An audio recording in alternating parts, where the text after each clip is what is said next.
നമസ്കാരം, മമ്മയുടെ അടുക്കളയിലേക്ക് സ്വാഗതം. ഞാൻ ഗീത. നമുക്കിന്ന് സേമിയ ചിക്കൻ ബിരിയാണി തയ്യാറാക്കുന്നത് എങ്ങനെയാണെന്ന് നോക്കാം. ഈ ചൂടായ പാനിലേക്ക് 2 ടേബിൾ സ്പൂൺ വെളിച്ചെണ്ണയും 1 ടീസ്പൂൺ നെയ്യ് ഒഴിച്ചു കൊടുക്കുകയാണ്. ഇനി ഇതൊന്ന് ചൂടായി കഴിയുമ്പോൾ ഇതിനകത്തേക്ക് നമുക്ക് ഇഞ്ചിയും വെളുത്തുള്ളിയും ചേർക്കാം. ഇതിനു വേണ്ടി ചെറിയൊരു കഷ്ണം ഇഞ്ചിയും 4-5 അല്ലി വെളുത്തുള്ളിയും ചതച്ചെടുത്തിട്ടുണ്ട്. ഇനി ഇതിൻ്റെ പച്ചമണം ഒന്ന് മാറുന്നത് വരെ നമുക്കിതൊന്ന് ഇളക്കിയെടുക്കാം. പിന്നെ നമുക്ക് വേണ്ടത് മീഡിയം സൈസുള്ള ഒരു സവാള, 2 പച്ചമുളക്, 1 ക്യാരറ്റാണ്. പിന്നെ കറിവേപ്പില വേണം, തക്കാളി വേണം. ഈ സവാളയും ക്യാരറ്റും എല്ലാം കനം കുറച്ചരിഞ്ഞതാണ്. ഇനിയിപ്പം ക്യാബേജോ ബീൻസോ അങ്ങനെ മറ്റു പച്ചക്കറികൾ എന്തെങ്കിലും ചേർക്കാൻ ഇഷ്ടമുണ്ടെങ്കിൽ അതൊക്കെ ചേർക്കാം കേട്ടോ. നമ്മളിതെല്ലാം ഒരുമിച്ചിട്ട് വഴറ്റിയെടുക്കുകയാണ്. ഇനി ഇതിനകത്തേക്ക് നമുക്ക് തക്കാളി ചേർക്കാം.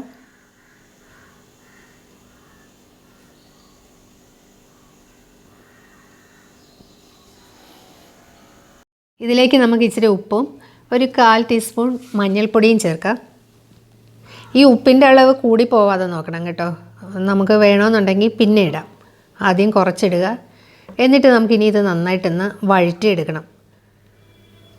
നമുക്കിനി ഇത് അടച്ച് വെച്ചിട്ട് വഴറ്റാം. ഇടയ്ക്കിടയ്ക്കൊന്ന് ഇളക്കി കൊടുക്കാൻ മറക്കണ്ട കേട്ടോ. പച്ചക്കറികളൊന്ന് വഴന്ന് വരുമ്പോഴേക്കും നമുക്ക് ഈ സേമിയ വേവിച്ചെടുക്കാം. അതിനുവേണ്ടി 2 ലിറ്റർ വെള്ളം അടുപ്പിൽ വെച്ചിട്ടുണ്ട്. തിളച്ച വെള്ളത്തിലേക്ക് അല്പം ഉപ്പും വെളിച്ചെണ്ണയും ചേർക്കാം. വെളിച്ചെണ്ണ ചേർക്കുന്നതിനകത്തിനാന്ന് വെച്ച് കഴിഞ്ഞാൽ നമ്മുടെ സേമിയ ഒട്ടിപ്പിടിക്കാതിരിക്കാൻ വേണ്ടിയിട്ടാണ്. ഈ സേമിയ ഒരു 150 ഗ്രാം ഉണ്ട്. ഇത് ഞാനിങ്ങനെ നീളത്തിൽ തന്നെയാണ് ഇടുന്നത്. നീളത്തിൽ തന്നെ കിട്ടുന്നതാണല്ലോ കുട്ടികൾക്കൊക്കെ ഇഷ്ടം. ഇതിനൊരു 6-7 മിനിറ്റിൻ്റെ വേവേ ഉള്ളൂ. അതിൽ കൂടുതൽ വെന്ത് കഴിഞ്ഞാൽ നമ്മളിത് മിക്സ് ചെയ്യുന്ന സമയത്ത് നുറുങ്ങിപ്പോവും. പിന്നെ ഇത് ഇടയ്ക്കിടയ്ക്കൊന്ന് ഇളക്കി കൊടുക്കണം. എന്നിട്ട് നമുക്കിത് അടച്ച് വെച്ച് വേവിക്കാം. ഈ വെന്ത സേമിയ ഞാൻ ഈ അരിപ്പ പാത്രത്തിലേക്ക് ഒഴിക്കുകയാണ്.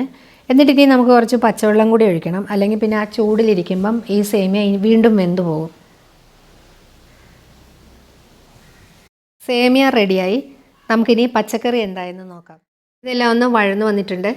നമുക്കിനി ഇതിനകത്തേക്ക് ചിക്കൻ ചേർക്കാം. ഇതൊരു 150 ഗ്രാം ചിക്കൻ ഉണ്ട്.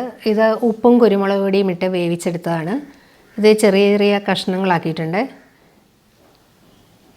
ഇനി ഇതിൻ്റെ കൂട്ടത്തിൽ ഒരു വലിയ ക്യാപ്സിക്കത്തിൻ്റെ പകുതിയും കൂടെ ചേർക്കാം. കുറച്ച് മല്ലിയിലയും നന്നായിട്ടൊന്ന് ഇളക്കിയിട്ട് നമുക്കിതൊന്ന് വഴറ്റിയെടുക്കണം. ഈ ക്യാപ്സിക്കം ഒന്ന് മയമാകുന്നത് വരെ വഴറ്റിയെടുത്താൽ മതിയാവും. നമുക്കിനി ഇത് അടച്ച് വെച്ചിട്ട് ഇടയ്ക്കിടയ്ക്കൊന്ന് ഇളക്കി കൊടുക്കാം.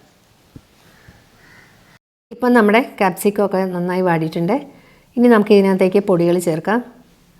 1 ടീസ്പൂൺ മുളക് പൊടിയും 1/2 ടീസ്പൂൺ മല്ലിപ്പൊടിയും 1/4 ടീസ്പൂൺ വെച്ച് പെരിഞ്ചീരകം പൊടിച്ചതും കുരുമുളക് പൊടിച്ചതുമാണ് ചേർക്കുന്നത്.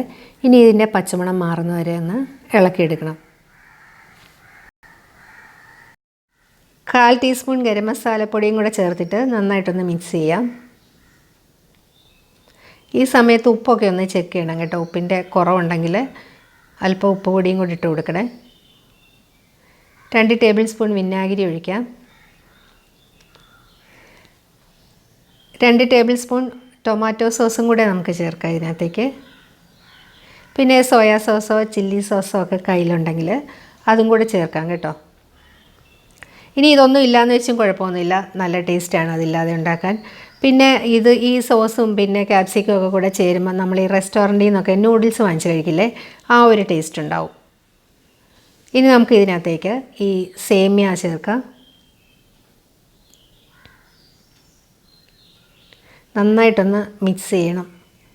2 സൈഡിൽ നിന്നും ഇങ്ങനെ കോരി കോരി എടുത്തിട്ട് വേണം ഇത് മിക്സ് ചെയ്യാൻ. നല്ല എളുപ്പമാണ് ഇതുണ്ടാക്കാൻ. നല്ല ടേസ്റ്റാണ്. കുട്ടികൾക്കൊക്കെ ഇതൊന്ന് ഉണ്ടാക്കി കൊടുക്കണം കേട്ടോ. സേമിയ വെച്ച് നമുക്ക് ഉപ്പുമാവും പായസവും മാത്രമല്ല ഇങ്ങനെയും കൂടി ഒന്ന് ഉണ്ടാക്കാം.